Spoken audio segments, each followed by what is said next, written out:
tama rin ang minsan ginagawa ng mga tao.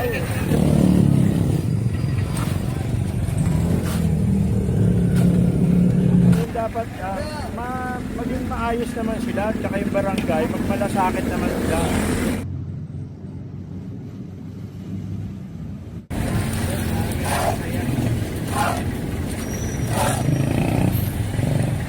Sayang yung effort namin dito, lagi kaming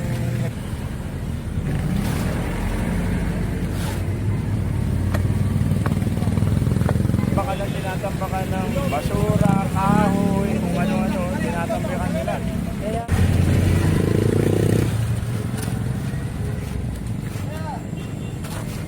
Kaya nilagyan nila ng basura, matutungkap na naman yan. Paulit-ulit, kaya nilagyan din.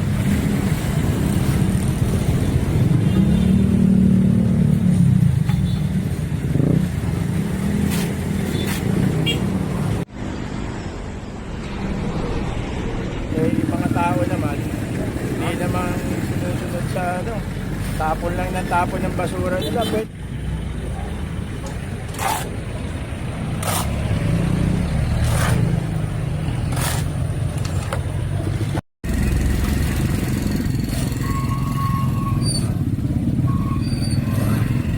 Tapon dito, yung pag nakita naman yung isang tao, may basura ron, tatapon din doon hanggang sa dumami na ng dumami.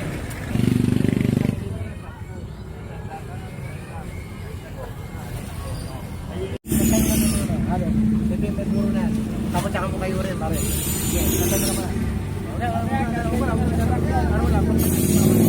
Sir, imbis na malinis yung komunidad natin, nagiging madumi. Magkakasakit pa ng leptospirosis.